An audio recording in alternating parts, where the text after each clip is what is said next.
Hello and welcome. This is Dr. Carolina Kuepper-Tetzel from the Learning Scientists, and I welcome you to my office hours. And today I would like to talk about structured note-taking.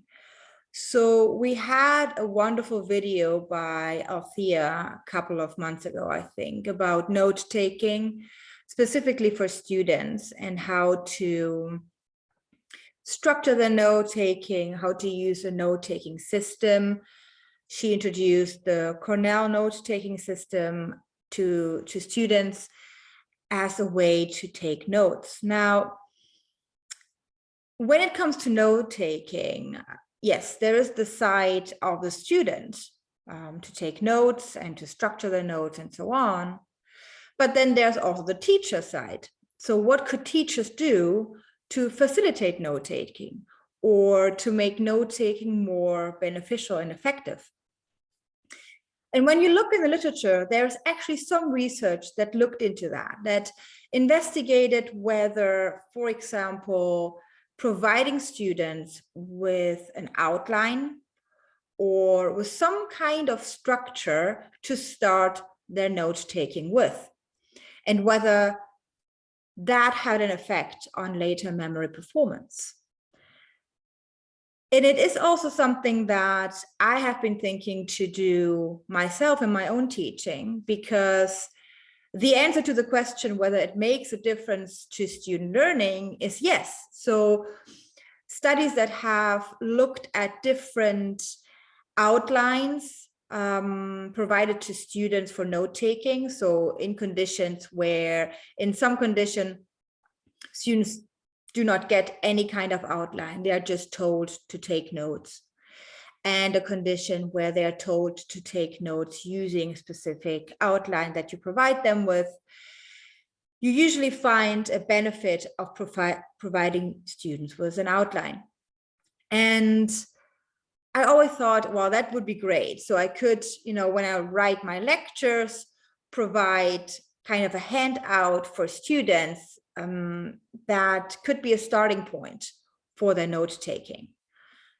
And if you then look further in literature, there are different kind of types of note-taking structure that you can provide students with. So the simplest one would be to really just go with a broad outline of certain subheadings that may come up during your lecturing or during your teaching, and provide a page with those subheadings and offer that to students.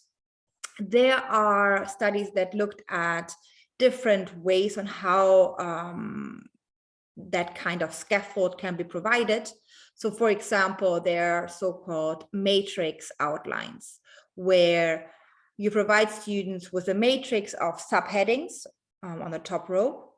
And then you have different rows of main ideas that will come up in the lecture or in your teaching, in your lesson, and provide that kind of matrix for students to work with when starting with note-taking. And this has been found to be very effective and improve memory performance on a later test.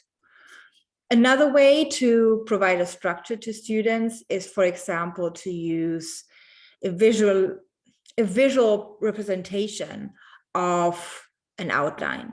So instead of just a list of subheadings, you could try to visualize with different boxes and arrows how different ideas may connect with each other. So just provide different text boxes where students can then add their own content, but you provide this more visual representation of your lesson to students in advance. So these are just a couple of tips. I will definitely work towards implementing this in my own teaching in the next academic year. It is something that I have been wanting to do for quite a while and never had the time, but it's going to happen. It's going to happen this academic year, to provide my students with an outline for them to start note-taking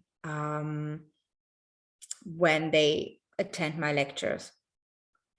One question you might have is it better to provide full notes to students beforehand or really just partial notes?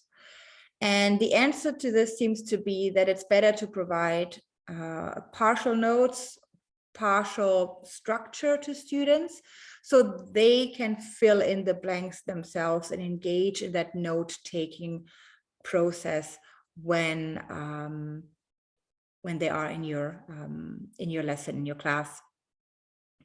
So it is maybe, again, it boils down again to desirable difficulties. You don't want to give full notes or the entire notes to them beforehand. You want them to engage in that effortful process in putting down notes, and then later on use those notes for when they are studying for the exam. All right. I hope this was helpful, and I wish you a good rest of the day. Bye.